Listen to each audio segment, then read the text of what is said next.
tuning up the Discord. And for folks who want the Discord to be a better place for you to enjoy more, you'll be happy that we're making steps to go in that direction. And I'm looking for your feedback and your input on facilitating that process. I'm putting together an FAQ and sort of guidelines to just make it a more orderly place. I know a lot of people were asking how to mute notifications, especially channel-specific notifications. So I have provided those instructions, how to DM, how to request a channel be made, what you need to use the library in terms of what software you need and where you can get that stuff. So I'm putting all that together. That stuff's actually all there. But I'm adding as much stuff as I can, so the more questions and requests that you have for information and guidelines, and I'm going to make guidelines kind of about how people should handle topics. Like if you want to create a private discussion group, we can do that, and things of that nature. So with that said, I've just been setting that all up, typing that, formatting it, and then I had written it all and I lost it all when I went to go get a link to paste in. And I had to redo it, but it's done. It's done, and we're live. We're live. Thank you for the like, David Chen. I appreciate that, sir. This is episode 99. 99. We've done 99 of these, and that's a lot. And I've come to realize that if we have done 99 of these already, there's probably a lot of people who haven't seen the early ones because they're not even on. I mean, first of all, Twitch recycles them out, and we lost some of them. So I think it bears revisiting. I'm not going to play the same stuff or say the same stuff, but I think it bears revisiting some of the topics. And one that we had gone to look at early on was basically how the perception of reality is created by the mind. And we'd heard a TED Talk by this guy, Donald Hoffman, who's kind of a leading neuroscientist. I'm personally very interested in this field of what they call cognitive science, right? It's this study of consciousness, what that all is. I had a friend growing up who went study that, and he taught me so much about it. And it was just very, very, very, very cool to learn. So it made me change the way I think about myself and others and how I treat myself and others, because I don't see my reality as nearly as absolute, or theirs. So there's the very practical side to it.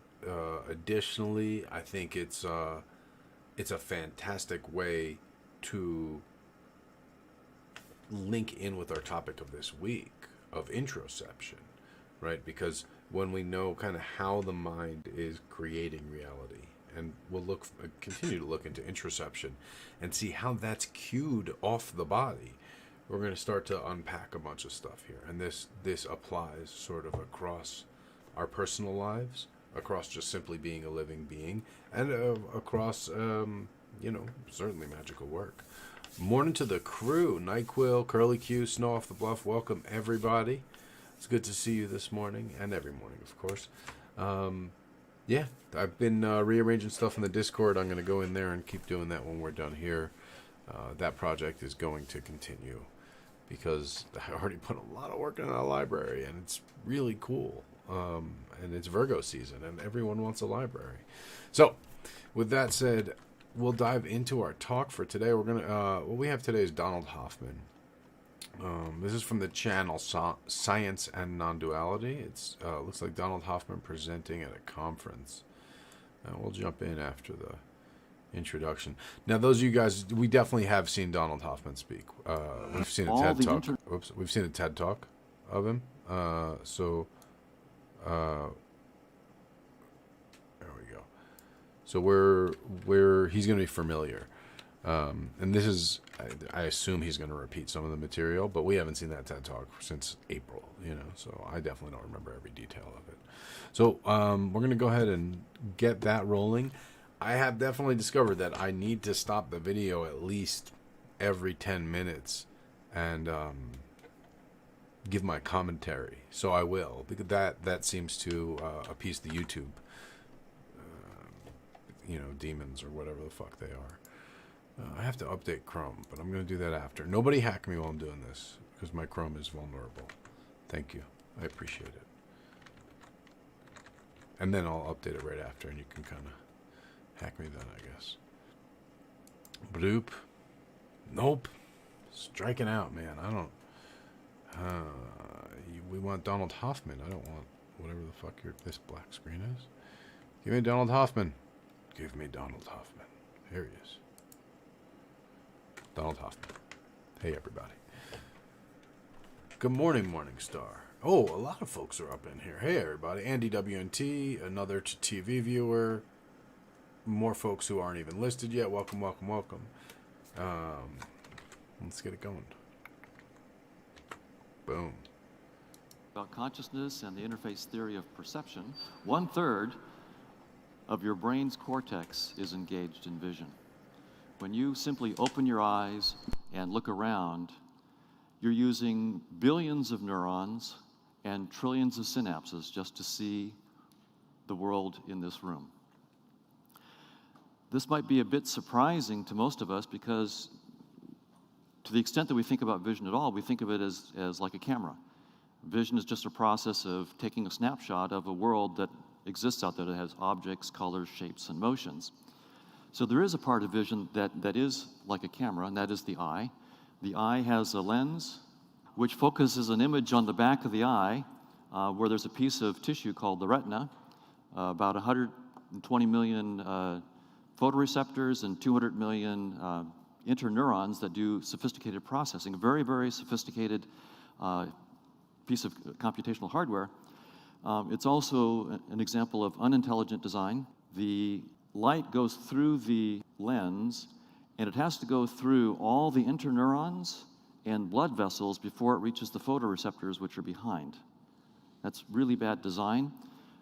That's true of vertebrate eyes. It's not true of cephalopod eyes. They have it right. The photoreceptors are in front, the interneurons and the blood vessels are behind. We got the B model. So why all this horsepower in the brain just to look? The idea from cognitive neuroscience is that perception, vision, is really a reality engine. In real time, you're creating all the depths, colors, motions, shapes, textures, and objects that you see. So you are creating the reality that you experience right now. You're not just taking a snapshot of a world that was already there. So for example, just a couple concrete examples. This table and that table have exactly the same shape of the tabletop. One might look long and thin, the other short and fat, but they're exactly the same shape. Your visual system has rules for creating 3D shapes, and we understand those rules, and they force you to see things, in this case, incorrectly. And I know you probably don't believe me on this. You're welcome to come up some other time afterwards and measure them on my screen. They're exactly the same shapes. See if this works. The top and the bottom probably look very, very different shades of gray, the top and the bottom. But they're exactly the same shades of gray, and you can prove it with your own finger. Close one eye, put your finger over the boundary between the top and the bottom, and you'll see they're the same shade of gray. So you have a magic finger. So even your perception of shades of gray is a construction. You're constructing that reality in real time. It's a perceptual reality. It's not an objective reality. You see the 3D shapes. You see the shades of gray that you... He did not go into these examples when we saw the TED Talk, and I think that's amazing stuff. I don't know if you guys agree, but that stuff amazes me. Not just optical illusions. Yes, optical illusions themselves are amazing, but the fact that 1/3 of your brain is creating a visual reality for you all the time. Let's continue. You create. You probably see a cube floating in front of disks. In fact, the cube that you see is entirely your hallucination. All I've done is put little disks with cutouts, and you notice that your visual system notices that these cutouts line up, and so you actually hallucinate the glowing, you probably see a glowing line across. That's you're hallucinating that, and then you hallucinate the 3D cube that you see, and you probably see that it can flip, the cube can flip back and forth. How many get the cube flipping? Okay, so what that shows is that you first hallucinate the lines, then you build a new hallucination on top of that of a 3D shape, and then you notice you can build two of those, so you flip back and forth between the two. And to prove that you're creating the 3D, the glow of the lines, think of the discs as holes in a sheet of paper. You're looking through the holes, and behind, you see a cube. How many get that to happen? Notice when you get that to happen, the glow stops. Do you notice that? So that proves that you create the glowing lines and you turn them off when you decide to put the cube behind. Your visual system is creating the lines, is putting the glow, it's all you. It's not there on the screen. You create all the colors that you see. Light has no color. If you asked a physicist, does light have... This is something we've talked about, and how different cultures have different colors, and people legit see different colors in different cultures. You create all the colors you see. That's nuts. And when you look at the magical implications of that. So when I use an orange candle and you use an orange candle, there's something about that candle that makes it appear orange to both of us. The orangeness of it is not universal. And your creation of the orangeness is the something you're working with, the root of your creation of the orangeness, so to speak. Of color, they'd say no, it has frequency, wavelength, but not color. That square and that square, that one and that one, same color or different? You know the answer is supposed to be that they're the same. They're actually identical inks. And I'm just going to remove some context, put it back. I'll go back again. Watch the yellow one turn brown. Now watch it ramp back up to yellow. You're actually seeing your own visual system change the color in real time. That's crazy. You're computing that color in real time. One more time. This is a lot of fun.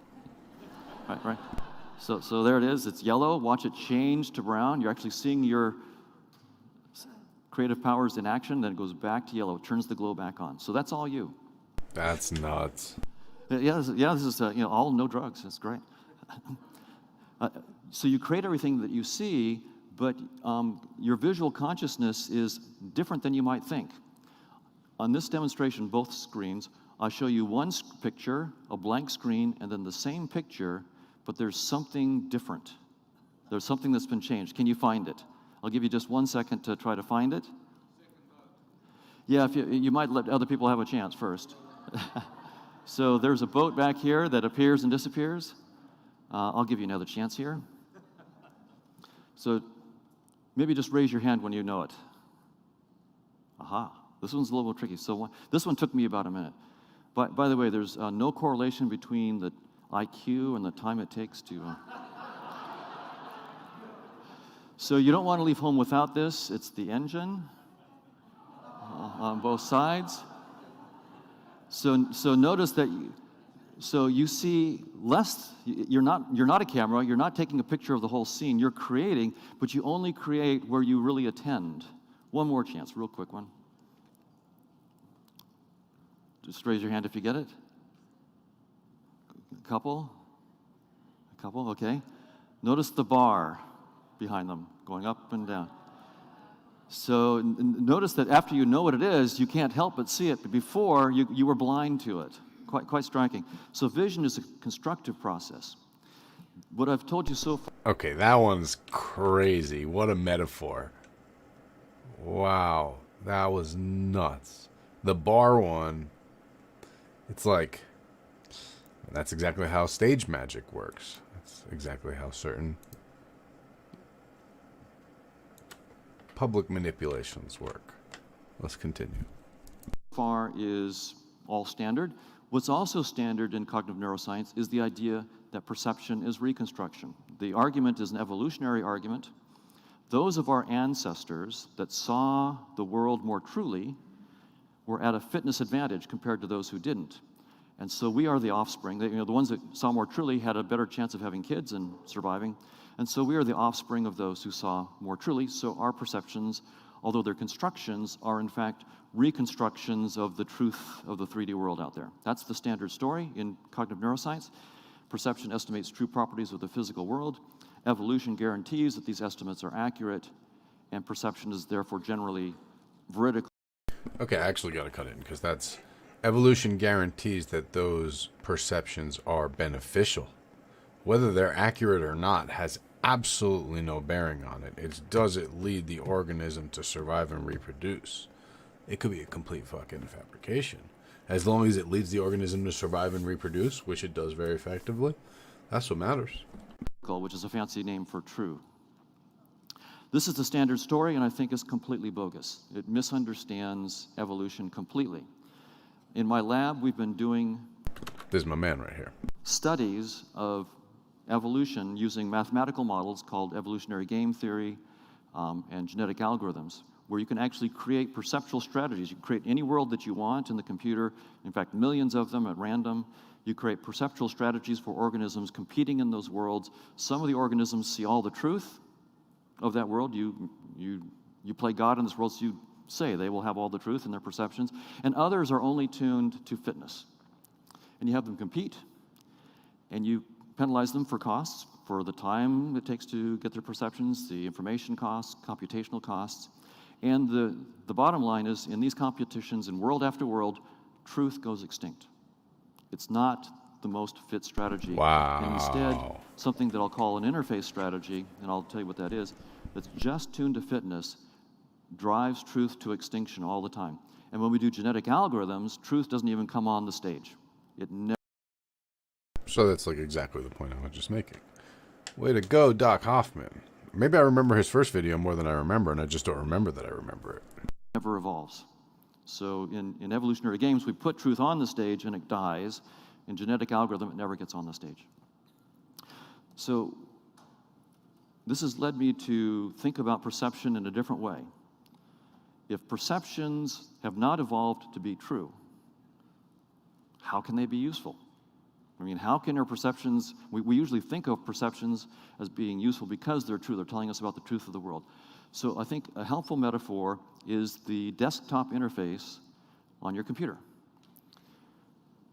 Your desktop has nice little graphics like this blue rectangular, I don't think I can get, you see the blue rectangular file icon there, right?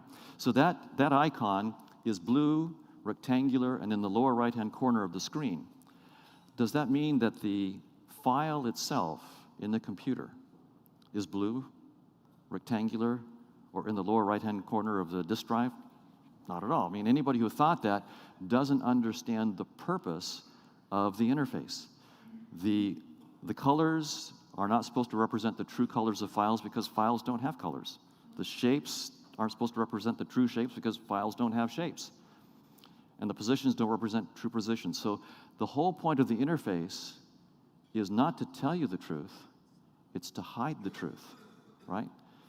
You don't want to know about the diodes, the resistors, the megabytes of software, the voltages, the magnetic fields. If you had to know all that, you could not write your program, edit your image, whatever. You couldn't, write your email. So the whole point of the interface, it's useful because it hides the truth and it gives you a dumbed down, pretty guide to behavior.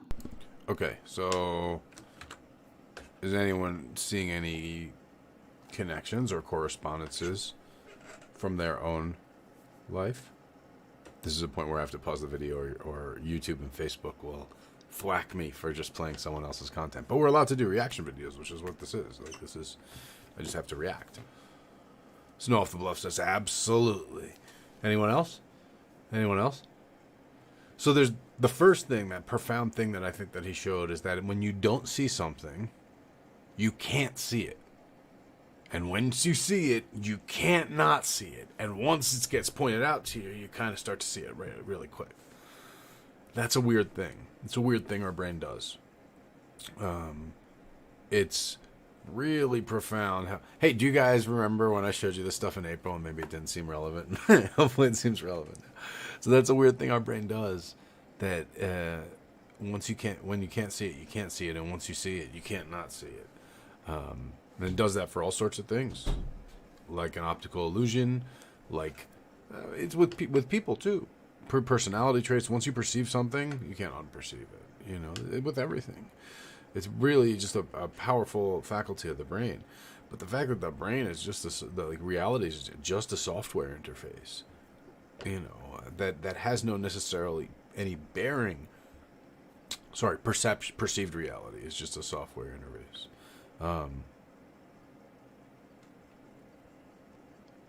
So I think I'm reading Snow Off the Bluff's comment. I wonder if it's this dude's lab that you were reading that article about, because I've seen him talk about this before, where there's just like they create a true reality and they create a perceived reality, and the perceived realities, even the auto-generated perceived realities, which is kind of what I think this whole thing is, by the way. If anyone really wants to know my actual opinion, I believe that this is a somewhat auto-generated perceived reality. And by this whole thing, I mean like whatever you're experiencing, certainly what I'm experiencing. And I think it has some inputs, but I think we spin a whole reality off it. And so, it makes I'm right, you're right a little weird now that we're in this post-reality reality in reality. Let's continue. It's guiding your behaviors so that you can get done what you need to do. And that's the idea about perception. The idea about perception, then, from the interface is that space and time that we perceive are a species-specific desktop. Space and time is our desktop, and what we call physical objects are the icons on our desktop. And to ask if they're the truth diggity. or not Hold on. Hot diggity. Hot diggity. What we call physical icons so physical objects are the icons on our desktop. And that's, when we talk about altar work, magic, ritual, all that, that's what we're doing. We're fucking with the icons. Now, the question is, are we fucking with the code by fucking with the icons? I think he would posit, no, you can't fuck with the code by fucking with the icons. But, I mean, I promise you, I know for certain there are hackers who can fuck with the code by starting by fucking with the icons, entering through the icons, so to speak. The same mistake as asking if, is the file really blue and really rectangular? It's just the wrong question. Our perceptions did not evolve to even deal with truth. They're there to hide the truth. So what we call the physical world has been evolved by natural selection actually to hide the truth and just guide adaptive behavior. What is the context of truth I was using? The nice thing about being the creator of a computer program is you get to play God. So you can say, this is the world, and you write down a mathematical structure. And then you say that the perceptions of the organism are exactly isomorphic to the mathematical structure of that world. So you can actually say, let it be so, and it is. So the interface theory says that space-time is not the truth. What we call the physical world is not the truth. It's not intended to be the truth. We've evolved not to see the truth, but to hide the truth. It's too complicated. The truth is too complicated. We don't need to know it. Space-time is our desktop. Physical objects, like this podium, are just the icons of that desktop. Now, the obvious question then to me, in many cases, is, well, Hoffman, if you think that train coming down the tracks at 200 miles an hour is just an icon of your desktop, why don't you step in front of it?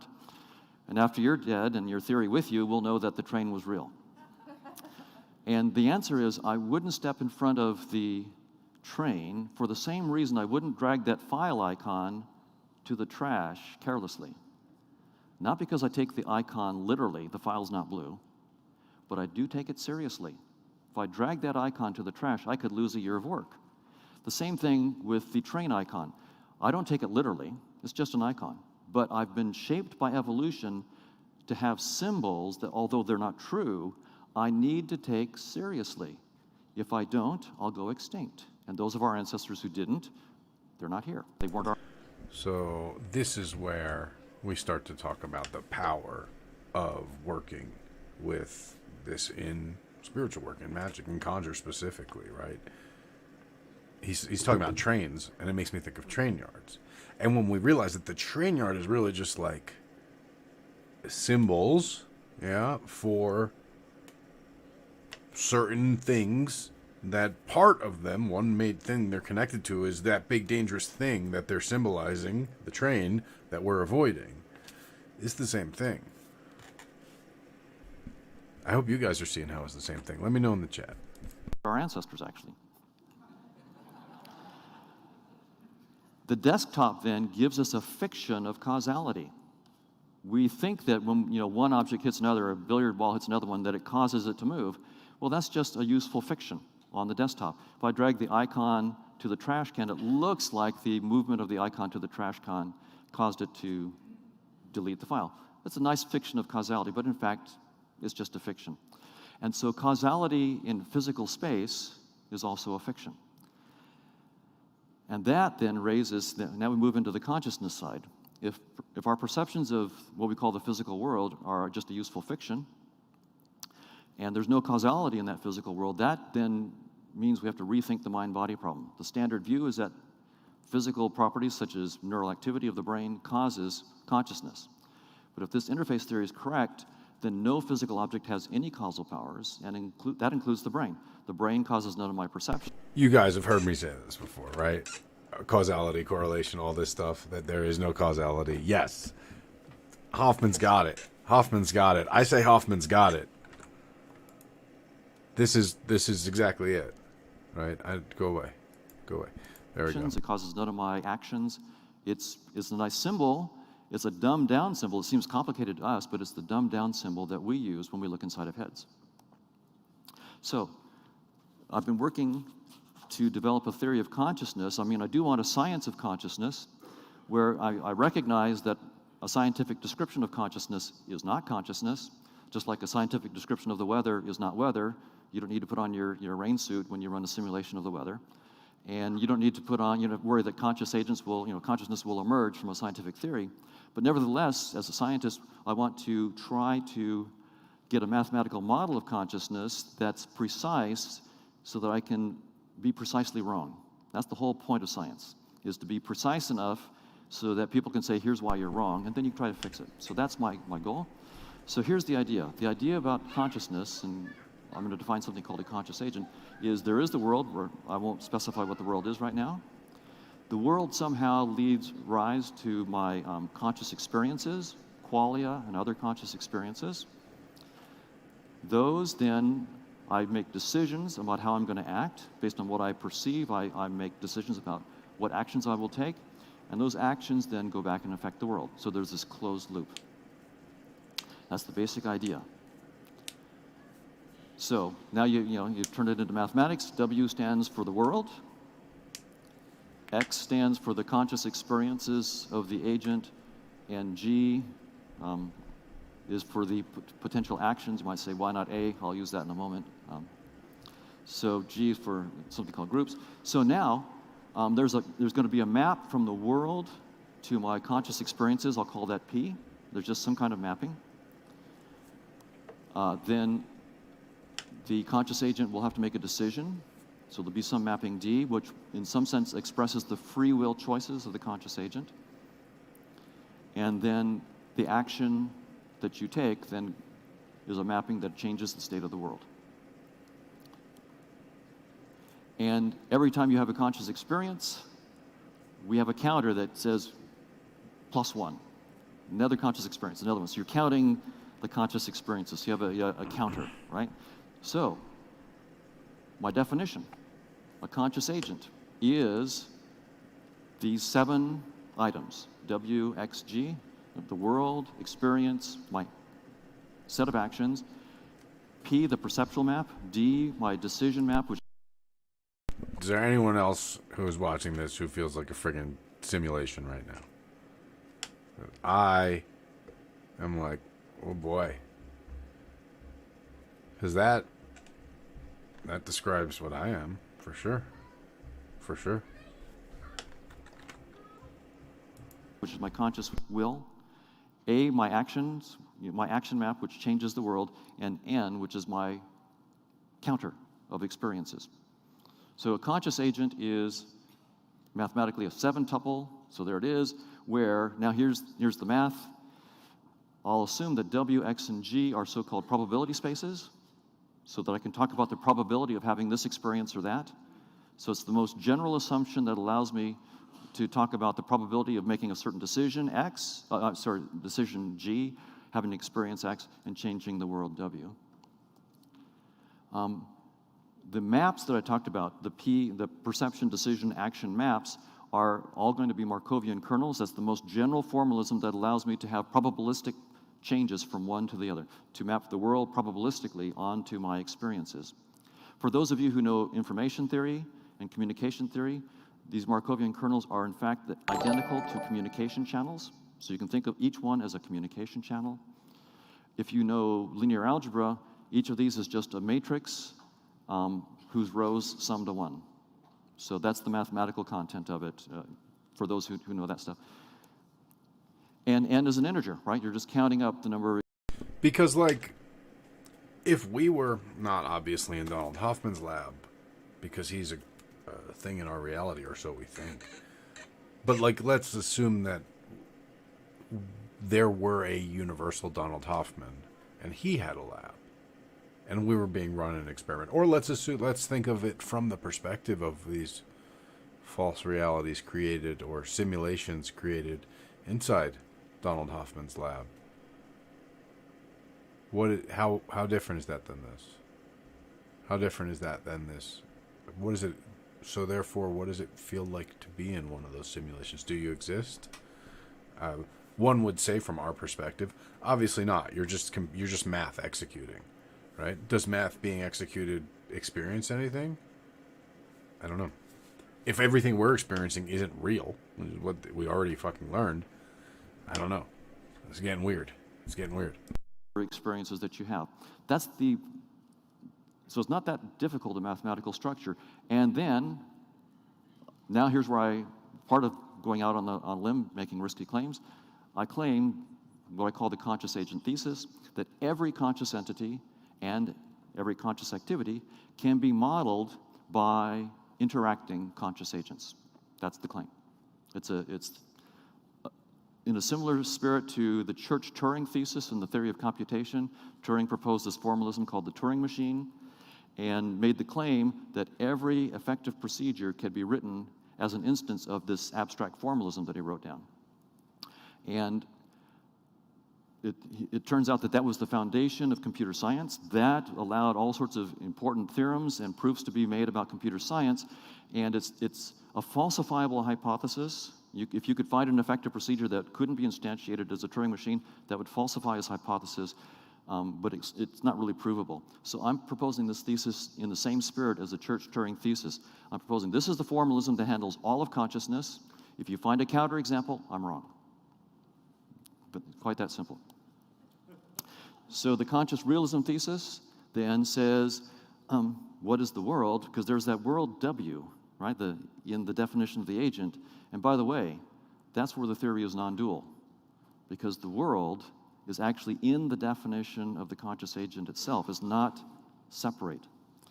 So the conscious realism thesis says that the world W itself consists of conscious agents. So the whole game is consciousness. That's the proposal.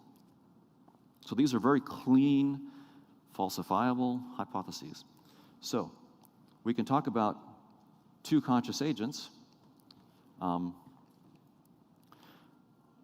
and 2, and here I've written their structures. So the world, the perceptual map, the experiences, the decision map, the actions, and then the action map, and the experience counter for each agent. Why is there more than one agent?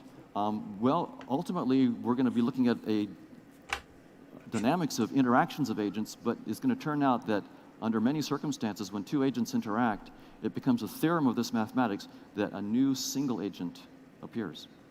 So the nice thing about the mathematics is it makes precise mathematical predictions about consciousness and about when self-awareness actually comes out, and I'll show you at top level. Oh, so it actually, like, makes babies. That's pretty sweet. What that is. So I'm going to take these two agents, and the conscious realism thesis says that the W has to be conscious agent. So I'm going to make, in this particular example, the world for agent 1 be agent 2, and vice versa. So I'm going to take agent 1, I'm going to open them up a little bit, all right? And I'm going to plug in to W another agent. This is conscious realism now, mathematically realized. Other agents. No, each agent is perceiving other agents, and you might be, the nexus of agents that you're interacting with will determine the kinds of perceptions you have. Also, your space X and G. Oh, come on. He just said your tribe sets your vibe. He just said that. That's what he just said. He just proved it mathematically. Will be different from agent to agent. So we can have a wide range of different agents, right? X, could be the conscious experiences of you, and it could represent the experiences of a bat. So very, very widely different conscious experiences. Weird that he chose a bat. X, for example, as being, when the agent's not perceiving at all, is the potentiality of conscious experiences. It's consciousness with Zero. silence, no content. But when this thing actually interacts, then you get the content. So the mathematics actually allows us to talk about consciousness without content, the silent consciousness. So here I have two conscious agents now interacting, and you can see the direction of the arrows. The information is flowing in a cycle around this, and the experience counters keep going around as they interact. The compatibility condition is that, for this to happen, is that the actions of one equal the perceptions of the other. So you have a mathematical compatibility constraint for them to interact. You can write this abstractly too. You can just think of two conscious agents, C1 and C2. One is sending messages. So here's a sender, here's a sender, receiver, and the information is cycling between them. You have conscious experiences happening here, free will decisions. So this is the consciousness as will, and then consciousness as action. So consciousness is conscious experience, free will, and then free action. You can put three of them together. I'm simplifying. I showed you two, but there's a complete combinatorics. So you can put any number of these together.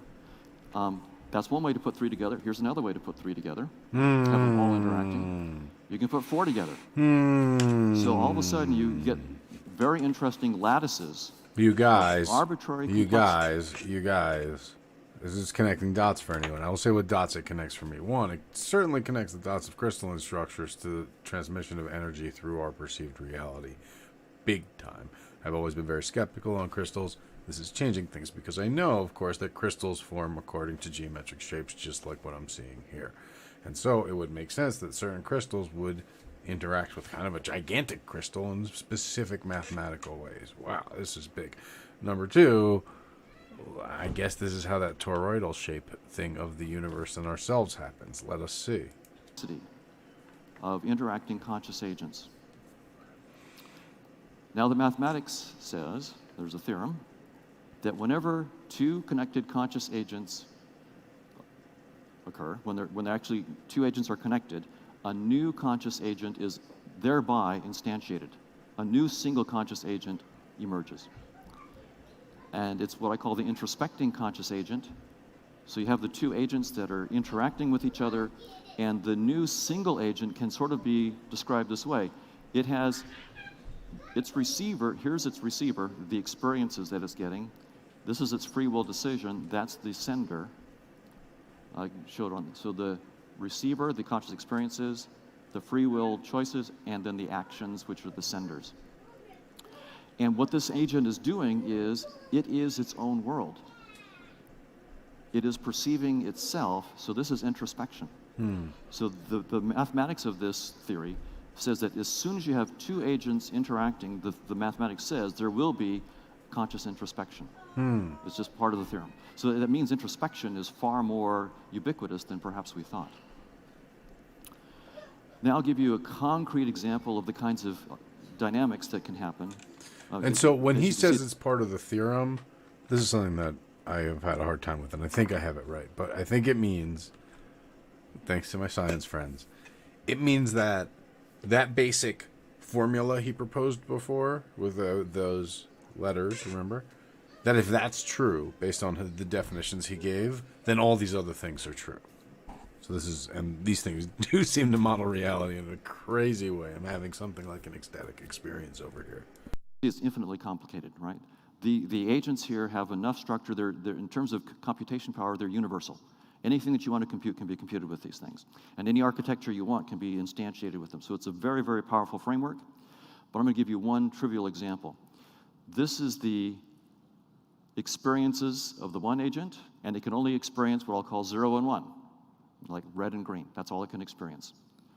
These are the only actions it can take, 0 and 1. This is the experiences of the other agent, 0 and 1. Say it can see blue and green. That's all it can see. And these are the only actions it can take. And then these arrows indicate some simple probabilities. This agent, if it experiences green, it sends out action 0. If it sees red, it sends out action 1. These are then just transported without change around this architecture. In this particular example, you could have these things crossing. You could have these be non-trivial probabilities. I'm showing you one example out of an infinity. So he's showing something, and he's going to show us an example now of just people who switch. It's the most simple system you could do. We obviously live in a much more complex system than this. But in the most simple system, if we just had 2 robots and they could only do 2 things, like basically 2 things, and they were cued off of lights, but they just had their commands switched, is what he's showing. To be concrete. So I hope you see what's happening is this is the conscious experiences, these are the actions, and these arrows, these are experiences, these are actions, and the arrows are the perceptual and action and decision maps that I was talking about. Now the question is, how do we relate this theory of consciousness to what we call the physical world? Because if we want to solve the mind-body problem, and we're starting with consciousness, then my constraint is I have to get physics from my theory of consciousness. Otherwise, again, I'm falsified. If I cannot derive all of physics from just this basic thesis of the definition of conscious agents and conscious realism, so one definition and one postulate, that's all I'm starting with. My burden is then to get all of quantum field theory and eventually quantum gravity from just this foundation. If I can't do it, I'm wrong. So that's, it's very, very clear. So I'm just going to show you at top level the connections that I've already made and the connections I'm hoping to make. Whenever you have a dynamics like this, it turns out that there is going to be cyclic behavior. And in this particular case, the cycles are a state. This says 0, 0, 0, 0, the first thing over here. You guys. So he's saying in a pattern this simple, there are 2 cycles. It goes one way and it goes the other way. And if he says they alternate, I'm going to lose it. 0, 0, 0, 0. What I'm saying is, suppose I start off these 2 agents where this agent is seeing 0, its action is 0, this one is seeing 0, and that action is 0. Suppose that's how we start off the dynamics. And now we start letting the arrows act on that dynamics. What's going to happen? Well, at the next step, when n goes to the next step, right, you increment your experience counter, you'll go to 0, 1, 0, 0. So this will still be a 0. This will now be a 1, because see, 0 goes to 1, right? But the rest of them will still be zeros. And if you actually work through it, you'll see that you go through 0, 0, 0, 1, 0, 0, 0, 1, 1, 0, and so forth, all the way back to 1, 0, 0, 0, and then you back to where you started, 0, 0, 0, 0. So you cycle through 8 states in this particularly simple example, right? Very, very simple, just to illustrate the point. So you get a cycle through 8 states. And then there's another one. If you start off with 0, 0, 0, 1, you get a different cycle of 8 states. Very interesting. Okay? So those are called absorbing sets, and it turns out that in the theory of Markov chains, because these are Markov chains, you can actually characterize this so-called long-term behavior, asymptotic behavior of the system in terms of the eigenfunctions. So the states are the 0, 0, 0, 0, 1, 0, 0, and so forth. Mm-hmm. Those are the states S. D is the cycle period. In this particular case, 8, because you went through 8 different states to get back to where you were. Okay.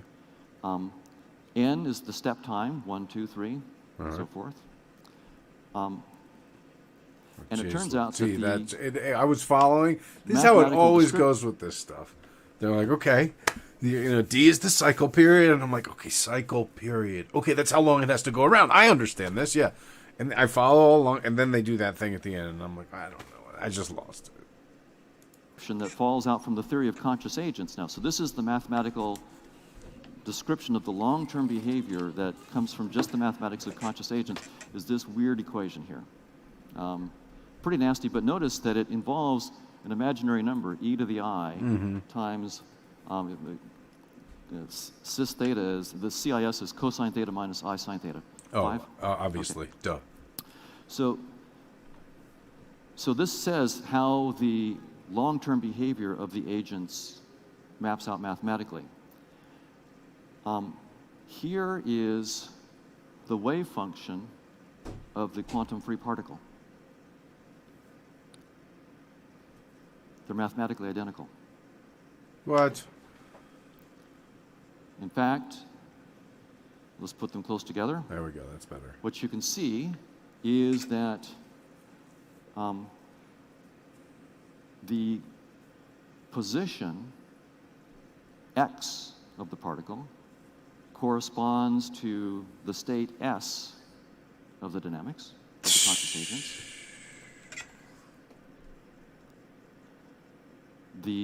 So the wave function, the significance of the fact that this is the wave function of the free particle, as I understand it, is that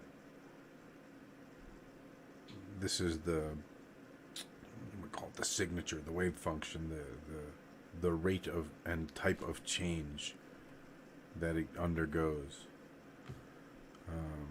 which is kind of like just a measure of the nature of reality, not the measure, but one of the, it's like, just like your heart rate is not the measure of your aliveness.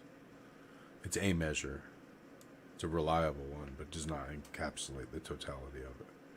Then again, I don't know. If we look into the interception, maybe it does. Time t for the particle corresponds to the experience counter of the agents. The period d of the agents corresponds to the both the central time period and the wavelength of the particle, and that the speed of light is in units of 1. That the momentum is actually Planck's constant over the d, the period of the conscious agents, and that the energy is Planck's constant times c, which are both 1 in these units, divided by d, the period of the conscious agent dynamics. So in other words, from the asymptotic, the idea then is that physical particles are identical to asymptotic behaviors of the dynamics of conscious agents. That's the connection. Asymptotic dynamics of conscious agents are what we represent in our little space-time interface as particles. And that allows us to read off a solution to the mind-body problem in terms of how states of the dynamics are equivalent to physical properties of the particles. So I'm going to do a couple claims and replies and then just hint where I'm going with this. So one claim about consciousness and science is that consciousness can't be measured or observed. I would claim rather that consciousness, if what I've been saying is correct, consciousness is the only thing that science has ever observed. Yes. Claim and reply, consciousness is subjective and private, physical objects are objective and public. And if you look at this very, very carefully, it turns out that there are no public physical objects. A spoon, or this podium, okay, so this no is more public this than- is deep. So the idea of subjective and private and objective and public is like, in the most basic way, if I look at red and you look at red, are we both seeing the same thing? That would be if there is something that is objective, meaning it's the same for everyone, and public, meaning everyone sees the same thing. Subjective and private, well, so okay. Yeah, and then subjective and private means that it's not the same for everyone, and that not everyone sees the same thing.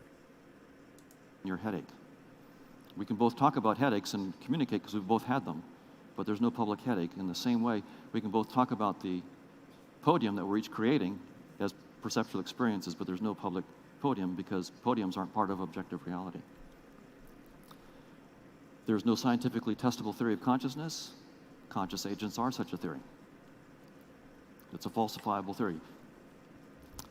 Finally, qualia, conscious experiences, can't be scientifically studied or mathematically described. Yes, they can. This is done by the field of psychophysics, which is a field that I'm involved in. That's where a lot of this mathematics came from, was the study of psychophysics and the math models that we've gotten there. So just in the last minute, I'll just say where I'm going. This is the speculative part. The connection that I showed you is between conscious agents, asymptotic dynamics, and non-relativistic physics. The equation I gave you was for non-relativistic particles. Of course, you need to go to a relativistic situation, and for that I'll just sketch. This is at the edges of what I'm doing, so I hope I'm not wrong. Two agents interacting. There are 4 variables that are involved. There's the N1 and N2, the experience counters, X1 and X2, which are the experiences themselves, the state of the experiences, and G1 and G2, which are the choices of actions for the 2 agents. So, and it turns out when you look at this, that you can write down what's called a geometric algebra, G of 2, 4, where the N1 and N2 have positive signature in the algebra, and the other variables, X's and G's, have negative signature. And this is the geometric algebra of conformal spacetime. What? So this is the conformal spacetime algebra. It turns out that this is the algebra that's used in relativistic descriptions of particles. For example, Dirac spinors fall right out of this, and Penrose's twisters. So my next direction is to actually show that when you have 2 agents like this, that their dynamics actually forms the base of the massless relativistic particle description in physics at the Planck scale. And then the idea is that mass comes in later as a symmetry breaking, where the symmetry breaking is you have other agents that then start to communicate with these 2 agents. So the 2 agents that are just interacting, that's the symmetry. When another agent starts to interact with them, you have a symmetry breaking, and that's where mass comes in and different scales of time. Wow. This is all speculative, and thank you very much. Yeah. Wow. Dropping that in the Discord right now, because that shit was completely fire. Oh my goodness.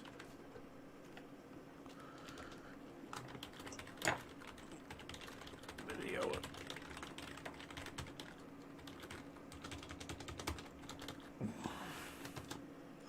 Okay. I dropped it there. Yeah, guys. What did you guys think of that? Let me pull the screen down. That blew my mind entirely.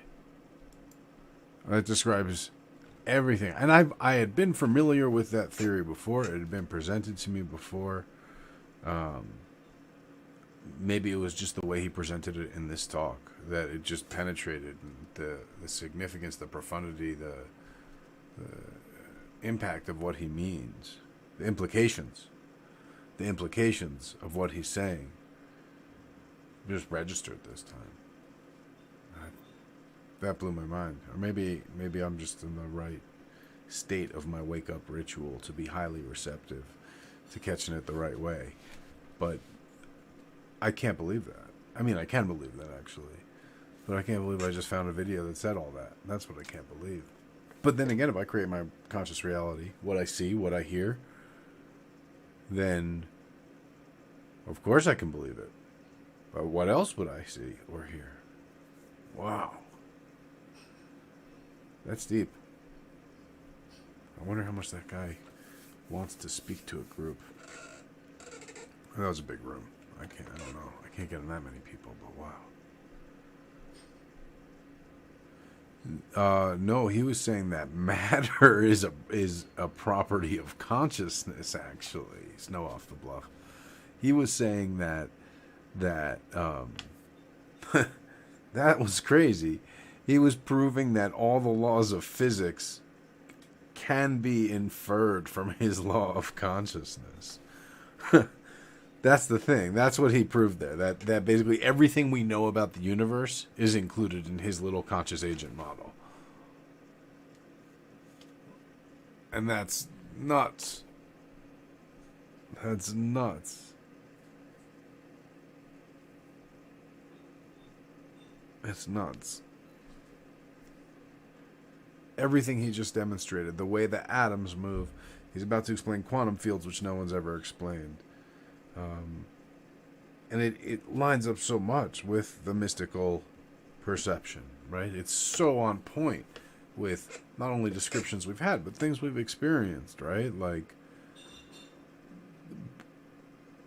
where do you go when you go out of your body, go out of space and time? And like, you're just kind of opening up the command prompt, right? Instead of being at Windows, instead of being at the Mac desktop. And everybody has a slightly different interface set up. You know, my wallpaper's different than your wallpaper. And everything we've got is, you know, even my icons may even be different than yours. Mine may make different noises than yours. If it's all really tricked out, you know. It's staggering. Oh yeah, Snow Off the Bluff. Yeah, there's definitely a weird correlation. It's not proven causality yet, but maybe causality is another thing. Between the way that science understands the physical universe to work and the mathematical model that describes a conscious agent. And again, we have, you know, and this one went more into that than his other talk. The other talk we saw by him was all about, I'm having a religious experience over here, guys. I'm having trouble focusing. It's amazing.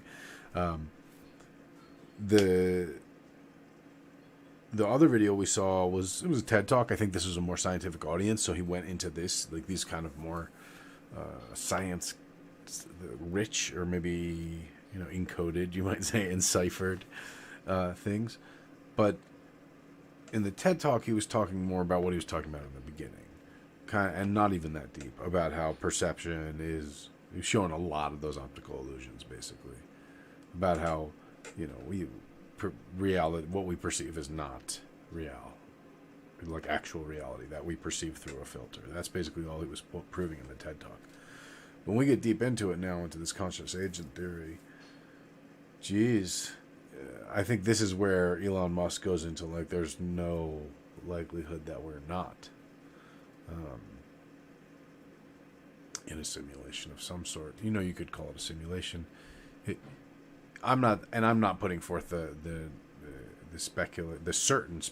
certitude, I should say, that we are in a computer simulation. I am saying that we are in something, a conscious experience, that can be accurately modeled in a pretty basic computer simulation. And that's pretty wild. And modeled means, you know, the map is not the terrain, right? Like, just the rules of it can be made to represent, or can be in some way interpreted and modeled, right? Like, kept in a way that you can see them, taking that intangibleness of the rules of a system and making them visible or tangible or comprehensible through modeling. I don't know. Snow Off the Bluff coming through once and again as I stumble for words. So reality appearing to abide by laws could be part of a consensus among consciousness, or just by virtue of all consciousness being the same on some level, or a point where we can infer a God consciousness. So, you know, the question is, does everyone see the same laws of reality? So, to directly answer your question, yes, the amount of consensus will, we presume, determine the homogeneity of perceived reality.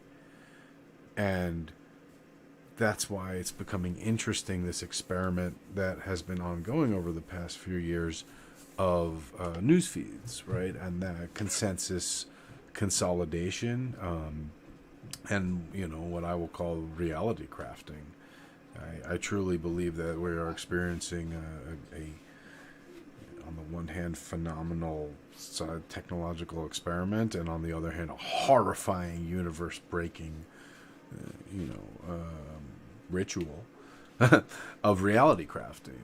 And because of it, by exactly that principle, right? That simple principle that if we concentrate, and literally by making it more homogeneous, making it more the same, removing the other things of a set of these conscious actors, you're going to increase consensus. And if you increase consensus, then you make that reality more homogeneous, right? That becomes one of those loops, that 8-step loop.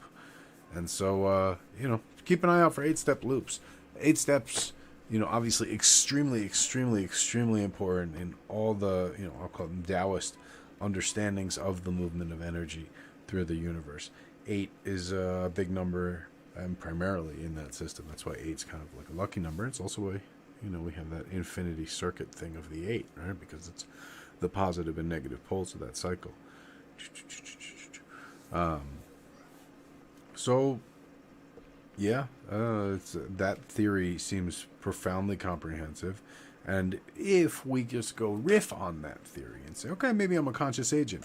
Again, whether I'm in a computer simulation in a lab somewhere or just conscious agency describes what I am, right? Like that math describes my reality, and it does appear to seem to kind of be that, right?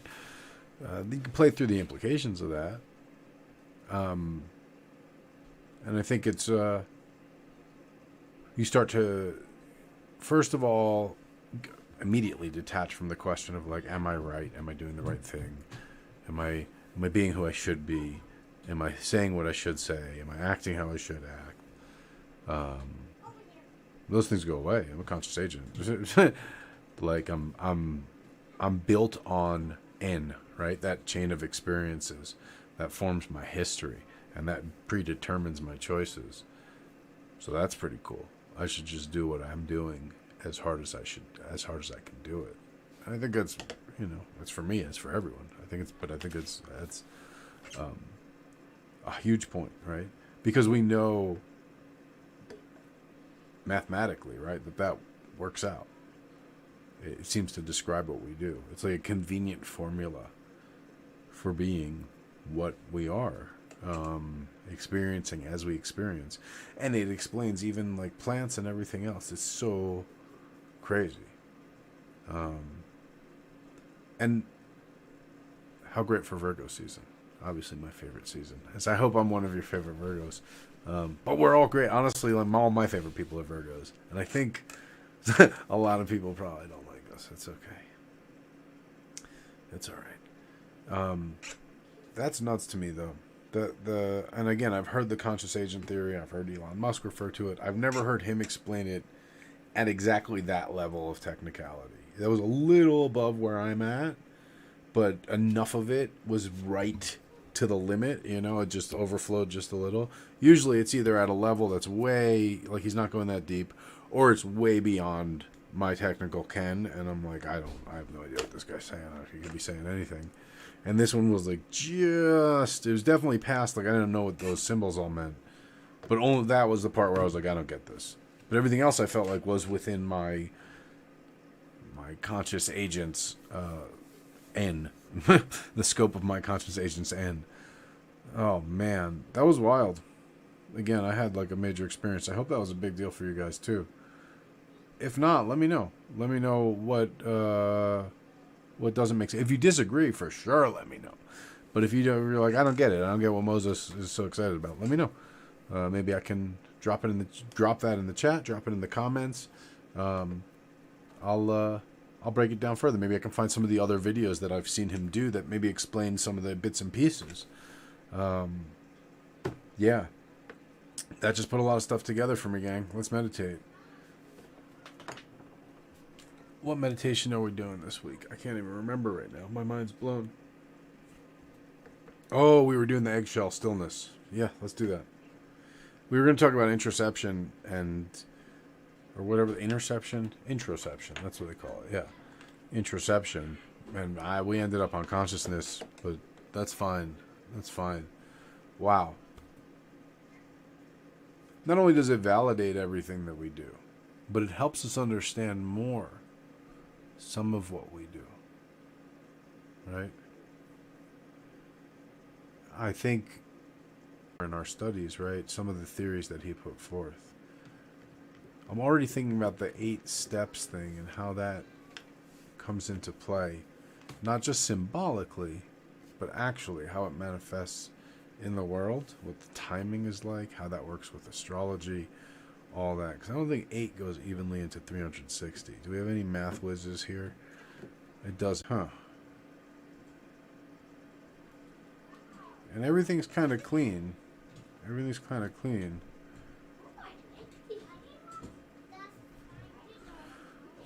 You don't have these weird fractions. When I say everything's kind of clean, when I look at the numbers that are significant in our world, we have 12.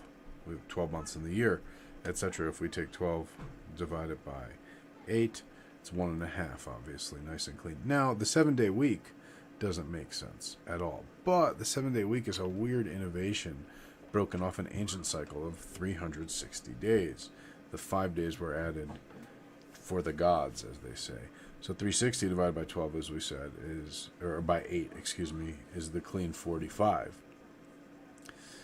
So 365 is not going to go cleanly into 8. That's 45.625. Still relatively clean, but everything else, like let's say, the 28-day moon cycle again. Divide that by 8, 3.5. Right? Like it's halves, it's quarters. It's really interesting. Everything that's geometric, like a moon cycle, like things like that, it breaks evenly with. It's a very interesting theory to break things into eighths. But even ounces of weed get broken into eighths. How deep is that? On that note, we are doing the stillness meditation this week. Let me see who's up in the chat. Oh, God. Andy WMT, another TV viewer, Chain Migraine, Curly Q0929, Demi Mad, Hot Girl from Cali, Misery Pimp, NyQuil Soze, Snow Off the Bluff, and Sound Alerts. You're not a person. You're a robotic lurker, but you're welcome to be here because whatever. Feed Elon Musk my data.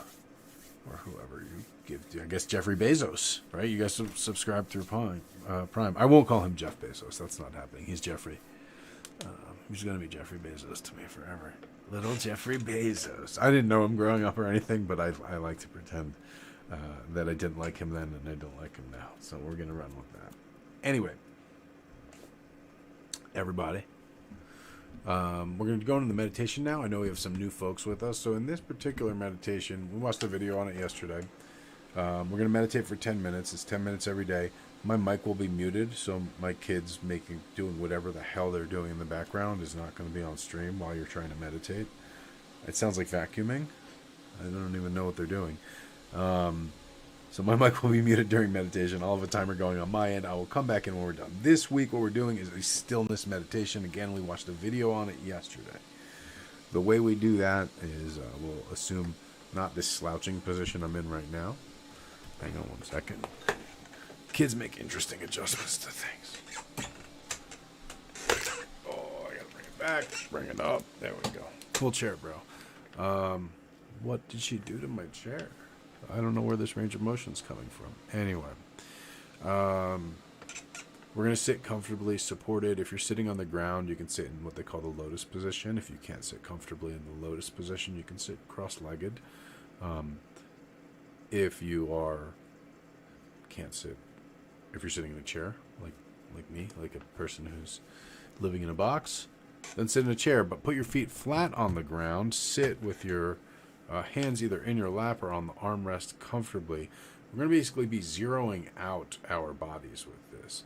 As we learned yesterday, there are these two vagus nerves. One's in your head, one's kind of down here in your gut, okay? And they do a great deal to feed into that loop that we just saw, the conscious agent loop. So we can zero those out by entering what he calls stillness. And to do that, we just have to be really, really, really still and really, really, really quiet. And I know I experienced this a lot as a kid, just like laying down on the ground or leaning against trees and things like that. They're making smoothies is what that noise is. That is absolutely the sound of someone making smoothies. So, leaning against trees or laying on the ground and just feeling very still, and as we saw it described in the video yesterday, almost feeling like there's a very fragile shell or web around your body, and if you move it, it would break, right? Like there's a feeling of being almost in a blanket but it's almost like very fragile, right? Not a blanket. A blanket's not very fragile. You can drop a blanket off a cliff and it won't break. But this is like a very fragile layer, almost like a, I don't even like a candy layer or something. And if you stay still, it'll be preserved, and if you move, it'll break. So kind of just focus on finding that layer. If you've meditated with us last week, then you have been through our energy sensing meditation, right? Like where we kind of worked on finding the energy layer. So this is going to be a slightly less conscious, right? Because we're going to try to zero out, but bring your attention out to that layer of yourself, kind of like that right above your skin. But again, the focus is on how still it is. That energy one was very much focusing on learning how to move it. So there was zero focus on stillness then. This is on sort of zeroing out, almost recalibrating it. And so the goal is just going to be to be completely still. Again, I will be turning off my mic so there won't be whatever. I guess we opened a smoothie shop in my living room at some point while I've been in here, because that's a lot of blender action. So I'm going to turn off the mic during meditation, but there's no real instruction. There's no visualization. Just to keep yourself still. Don't move. And focus on the stillness, right? Like focus on that enveloping stillness that surrounds you and includes all of you. And it can come to the point where you may develop an itch or an urge to move, but you can be so focused on and dedicated to the stillness that you don't want to break it. And that's the kind of the thing we try to preserve here. And it can start to develop like a real weight to it, start to feel very much present. So focus on that stillness. We're going to kind of zero out, recalibrate the mind for 10 minutes here. And then we'll get on. Then we'll, of course, do our grand finale. And then we'll get on with our day. Let me get my clock. Okay, I guess the smoothie. We went out of business with the smoothie thing. That's why they didn't ask me to invest. All right, gang. 10 minutes. Let's go into our stillness eggs. I'll see you in 10.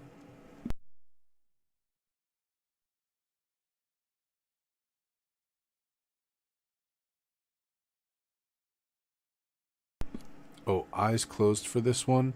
And you can go in there. One of the things you're going to want to do is focus on your heartbeat. So pay attention to your heartbeat. Try to find the heartbeat. If you want to count the heartbeat, that can be a really good way of paying attention to it. But kind of close your eyes. Bring all your attention. I know I said to your surface, but I remember if we're going from yesterday, we started at the heart. So go to your heart. Find the feeling of it beating. Really focus your whole mind on it with your eyes closed. And then just keep track of the beating. You don't necessarily have to count it if that distracts you from following it. Just be mindful, follow the beating of your heart. We've done it with the breath before. This time we're doing it with the heart.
Well, that was a powerful 3 minutes for me.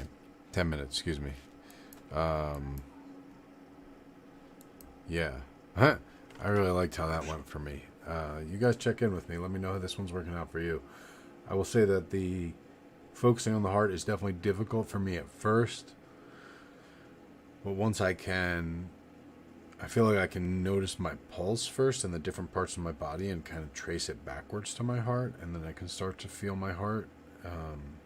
But that's kind of the whole idea, is that the more you can feel the functioning of your inner organs, including your heart, and sort of especially your heart, the more in tune with your self you can be at any given time, your emotions certainly, everything like that.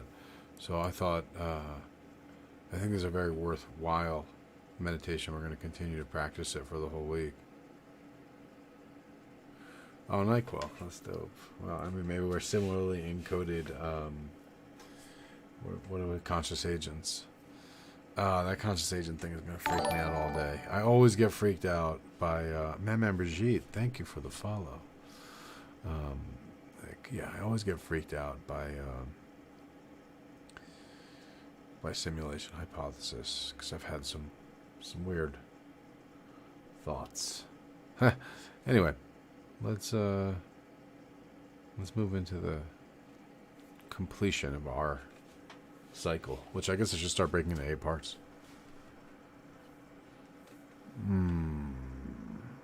Let's start with a deep breath.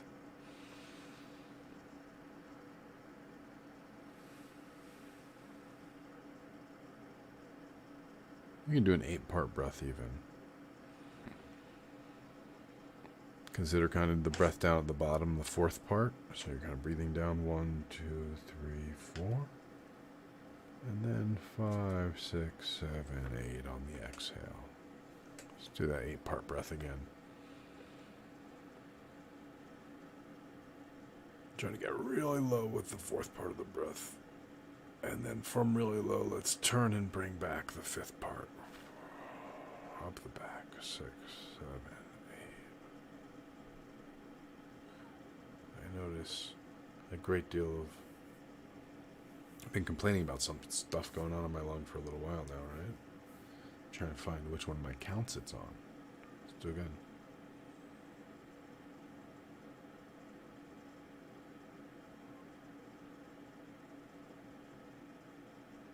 Seven. It's on 7. It's on the end of 7. Second half of 7 is where it is. Well, now I know, right? So now I can work out of it. Well, one more deep breath. It's only relevant to me, but there's one practical application of this. And now it's interesting because I can, again, I feel it physically in me. I feel it moving up my body. I'll do it again. Let's do it again. Everyone, let's just do that 8-part breath.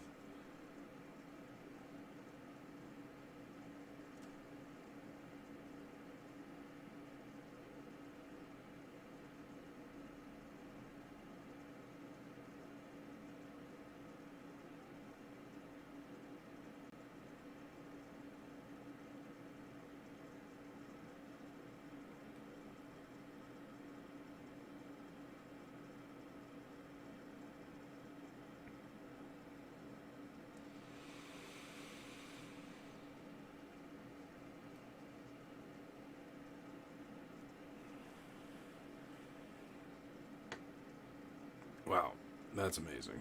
How I can feel that moving in my body. Sorry, but this time is not about me. This time is about you, us all.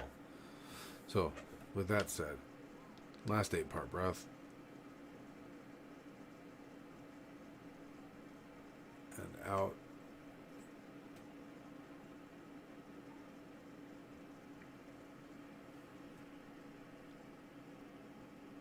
And opening myself up to let it all come out.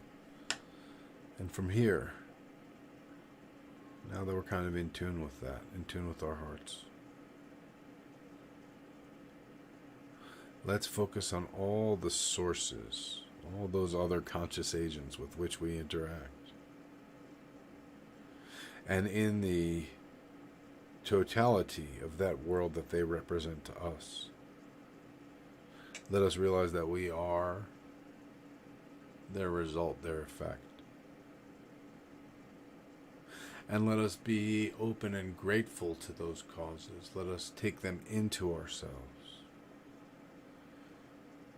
And let us proceed in accord with them, knowing that our truest way is to proceed, to move through the changes, to move through them comforted, knowing that they are driven according to an order. Let us be wise enough to be aware of the order of the changes, to see it for ourselves, and therefore not to struggle against them, but to walk through them.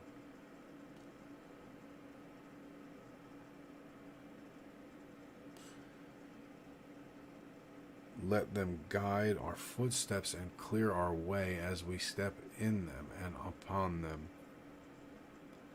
Let us be carried by our awareness of the changes and attune ourselves accordingly. Let us be grateful for this knowledge and for the awareness to know. And knowing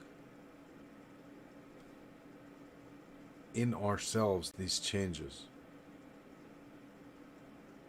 let us come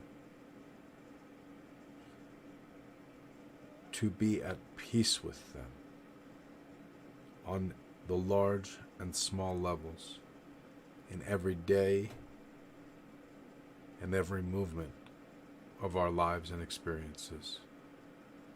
And let us all say, Amen. Thank you all for tuning in once again, for going on this crazy journey with me. It's my pleasure to be sharing it with you. I thank you. I bless you. I love you for being here. I will see you all tomorrow, or I'll see you over on the Discord, where I'm back to work cleaning things up and making things nice and orderly for everyone to enjoy a